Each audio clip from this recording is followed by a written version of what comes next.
सुप्रभात बच्चों, आपका दिन शुभ हो। आइए आज का जो हमारा वीडियो है वह 7वें वर्ग का है, जो कि 7वें वर्ग का इतिहास के विषय का तीसरा अध्याय तुर्क अफगान शासक। तो बच्चों हम आज तुर्क अफगान शासक पर जो है विशेष चर्चाएं करेंगे और आपको जो है हम तुर्क अफगान शासक के बारे में कुछ बताएंगे, ठीक ना। तो तुर्क अफगान शासक पर जो है सबसे पहले जो है आप लोग को दिल्ली सल्तनत की स्थापना के बारे में आज हम चर्चाएं करेंगे। इसमें हम लोग जानने का प्रयास करेंगे कि तुर्क अफगान शासक में दिल्ली की जो सल्तनत की स्थापना हुई थी वह किस प्रकार हुई थी, किसके द्वारा हुई थी और कब, ठीक ना।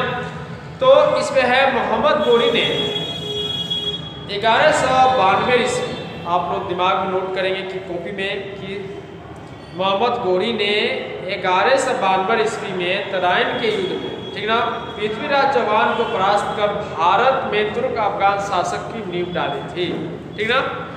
इसके बाद कुतुबुद्दीन ऐबक और बख्तियार खिलजी ने उत्तरी भारत में एक बड़े भूभाग पर अधिकार कर लिया, ठीक ना। भारत में पहला मुस्लिम राज्य स्थापित हुआ, राजपूत शासन का अंत हो गया, ठीक ना। भारत में तुर्क अफगान शासक कायम हुआ। लगभग 300 वर्षों तक तुर्क अफगान शासकों ने भारत पर शासन किया। लगभग 300 वर्षों तक भारत अफगान जो है तुर्क अफगान शासक कायम हुआ, जो कि 300 वर्षों तक जो है तुर्क अफगान शासकों का भारत पर शासन हुआ, ठीक ना। इसलिए इस पूरी अवधि मतलब कि 1206 ईस्वी से लेकर 1526 ईस्वी तक को तुर्क अफगान काल की भी कहा जाता है। इस काल को भारत के इतिहास में दिल्ली सल्तनत का युग भी कहते हैं। तुर्क अफगान शासक के समाप्त होने के बाद 1526 ईस्वी में भारत में मुगल वंश की स्थापना, ठीक ना। तो इसमें आप लोग एक और बात आप लोग को बता देना चाहते हैं कि तुर्क अफगान का जो राजवंश है उसके बारे में भी हम लोग को जानना जरूरी है, ठीक ना बच्चों। तो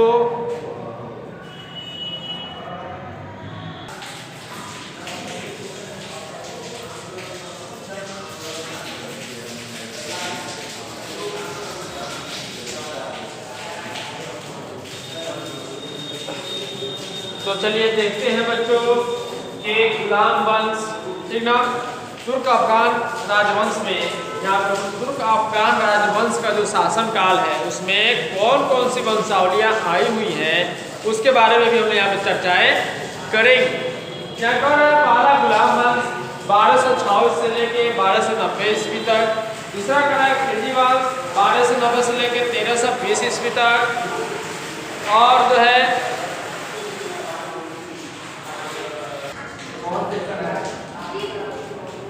तो 3 नंबर जो है बच्चों वह है तुगलक वंश, जो कि 1320 से लेके 1413 ईस्वी तक।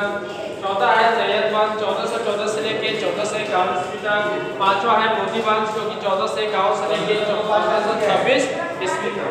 तो बच्चों आप लोगों को जानना चाहिए कि ये तुर्क अफगान राजवंश है जो कि अभी तक क्रिया चली आ रही है और एक के बाद एक जो है ये जो है इसकी हुकूमत चलती आ रही है। तो आज हम लोग सबसे पहले गुलाम वंश शासक पर जो है चर्चाएं करेंगे।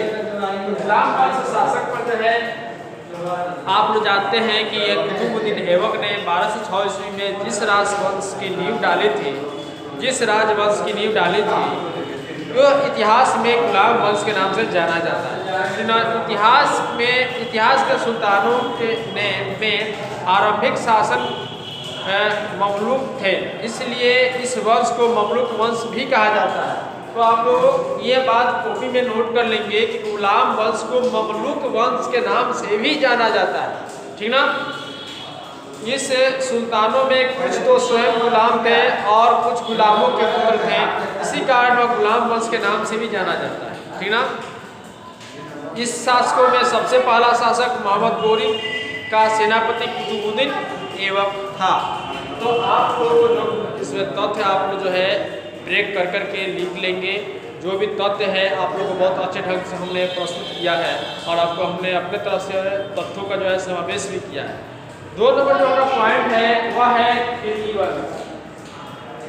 खिलजी वंश के भी बारे में आप लोग जान गए कि उसके बारे में आप लोग को हम बता देते हैं खिलजी वंश के बारे में कि भारत में तुर्की साम्राज्य की वास्तविक संस्थापक कुतुबुद्दीन ऐबक था। मोहम्मद गोरी की मृत्यु के बाद वह दिल्ली का सुल्तान बना। उसके बाद एक नए राजवंश की स्थापना की जो गुलाम वंश के नाम से विख्यात है, क्योंकि कुतुबुद्दीन और उसके बाद के शासक गुलाम रह चुके थे। कुतुबुद्दीन मोहम्मद गोरी का गुलाम था, किंतु वह एक बहुत भी प्रतिभाशाली सैनिक था। मोहम्मद गोरी ऐबक की कर्तव्यनिष्ठा और स्वाभिभक्त से बहुत प्रभावित था। अतएव गोरी ने उसे अपने भारतीय उपनिवेशकों के प्रतिनिधित्व नियुक्त किया था। ये खिलजी वंश की बारे में बताता है। इस तरह से आप देखेंगे कि अनेक प्रकार जो भी यहाँ पे राजवंश हम आपको लिखवाए हैं उसे किताब के माध्यम से लिखेंगे और इसे फेयर कॉपी में नोट करेंगे, ठीक ना बच्चों। और इसमें अपने स्तर से जो भी मुख्य बिंदु हैं उसको आपको तत्वों के बारे में जानकारी हमने दिया है। और अगले वीडियो में इस पर विशेष चर्चा जो भी छूटे हुए हैं, समय भाव कारण भी जिसको देखना है और समय की प्रक्रिया भी इसको देखना है, तो आप जो भी चीज़ आपको कभी हम बताए हैं उसको किताब के माध्यम से घर में पढ़ेंगे और उसे फेयर कॉपी में लिखने का पूर्ण प्रयास भी करेंगे। तो बस आज के वीडियो के लिए इतना ही। जय हिंद, जय भारत।